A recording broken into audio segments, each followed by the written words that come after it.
आप देख रहे हैं न्यूज जब बोलेगा हिंदुस्तान। नमस्कार, आप देख रहे हैं न्यूज जब बोलेगा हिंदुस्तान और मैं हूं आपके साथ ज्योतिका। आइए रुक करते हैं खबर की ओर। जब तक भाजपा सरकार रहेगी युवा बेरोजगार और जनता परेशान, राकेश राठौर ने कहा। सीतापुर में जब तक भाजपा सरकार रहेगी ना तो किसी को रोजगार मिलेगा और ना ही न्याय, इसे उखाड़ फेंकना है और अपने हक की आवाज उठाना है। आंगनबाड़ी कार्यकर्तियों द्वारा एक दिवसीय सीतापुर के विकास भवन के सामने धरना देते हुए सीतापुर सदर सांसद राकेश राठौर को ज्ञापन सौंपते हुए धरना दिया। राकेश राठौर ने कहा कि यदि वास्तव में न्याय पाना है तो इस भ्रष्ट सरकार को उखाड़ फेंकिए और अपने बच्चों का भविष्य सुधारिए। पत्रकारों से रूबरू हुए सीतापुर सांसद राकेश राठौर ने कहा, उपचुनाव में भाजपा को करारी हार मिलने वाली है। भाजपा झूठ का पुलिंदा देकर चलती है और अब जनता जान चुकी है, परिणाम सामने है। विकास भवन के सामने हजारों की संख्या में आंगनबाड़ी कार्यकर्ती धरना देकर भाजपा सरकार की सारी पोल खोल दी है। इसलिए अब भाजपा की तरफ से जनता का मोह भंग हो गया है और जनता इनके जुमलेबाजी में अब नहीं आने वाली है। इस अवसर पर भारी संख्या में आंगनबाड़ी कार्यकर्तियों ने सीतापुर संसद को ज्ञापन दिया। शैलेंद्र शर्मा की रिपोर्ट। तमाम विसंगतियां हैं, जरूरत से ज़्यादा काम आपसे किया जा रहा है। आपको बहुत ही कम पारिश्रमिक में एक मेहनत करने को कहा है। सुविधाओं का अभाव है। वो जो मोबाइल आपको दिया गया, यहाँ तक कि उसकी भी क्वालिटी बहुत गिरी हुई है, काम नहीं करता, बिगड़ गया है। और बहुत सी विसंगतियों के बीच आपको डेली प्रताड़ित किया जाता है, आपसे रिजल्ट की अपेक्षा की जाती है। आज आपका धरना था, नीति जी है, रामश्री जी है और पीछे विनीत जी हैं, सब लोग हैं। हम लोग आपके हर मांग में, हर जायज़ मांग की लड़ाई लड़ने का पूरी तरीके से प्रयास करेंगे और हर कदम पे आपके साथ।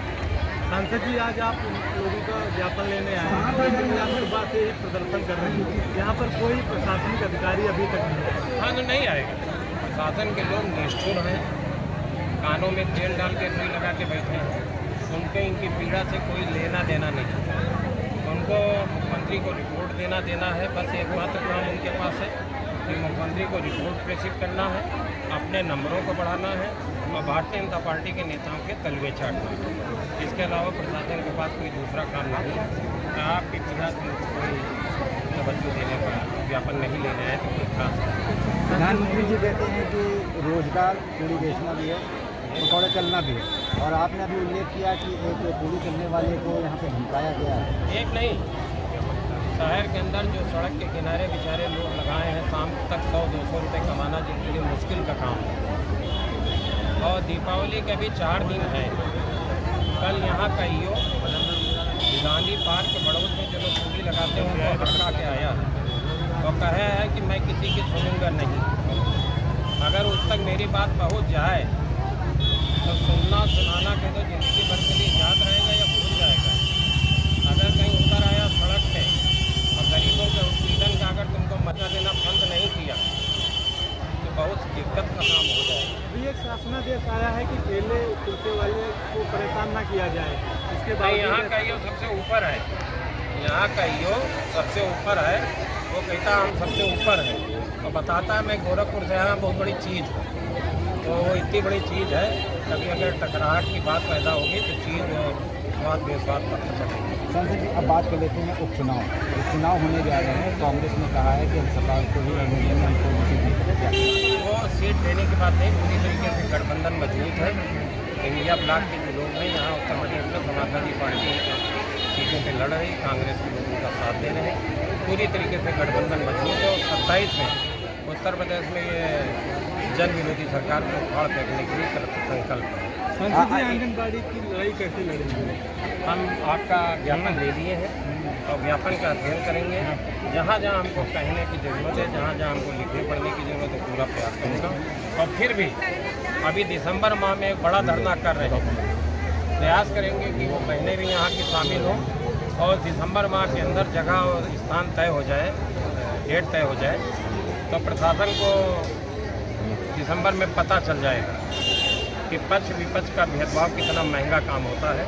कि उनकी लड़ाई भी दिसंबर माह के अंदर निर्णायक लड़ाई का सांसद भी, आपने बीजेपी में भी 5 साल गुजारे, उसके बाद आप समाजवादी पार्टी में भी रहे, अब आप आज कांग्रेस में सांसद हैं। आपने तीनों पार्टियों का रंग देखा, आपको सबसे बेहतर जब जो लोगों की बात उठाए, लोगों के बारे में विचार करें, ईमानदारी से लोगों की सेवा करने का शासन करें, वही सबसे अच्छी पार्टी है।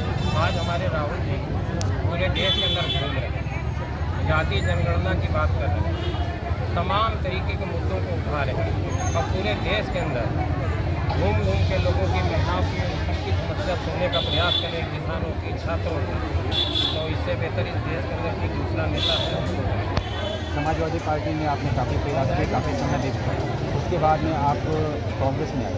आज समाजवादी पार्टी के गठबंधन है, उन्हीं लोगों के साथ में काम करना पड़ रहा है जो कहीं ना कहीं आपको एक बार धोखा चुनाव लड़ रहा था। नहीं, आज चुनाव लड़ रहा था अभी, तो समाजवादी पार्टी के कार्यकर्ताओं और वोटरों ने पूरे प्राण के साथ ही चुनाव को लड़ने का काम किया और जिताने का भी काम किया।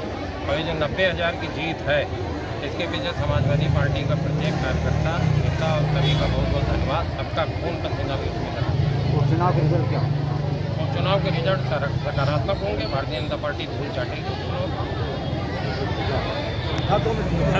इस खबर में बस इतना ही। बने रहिए न्यूज़ जब बोलेगा हिंदुस्तान के साथ।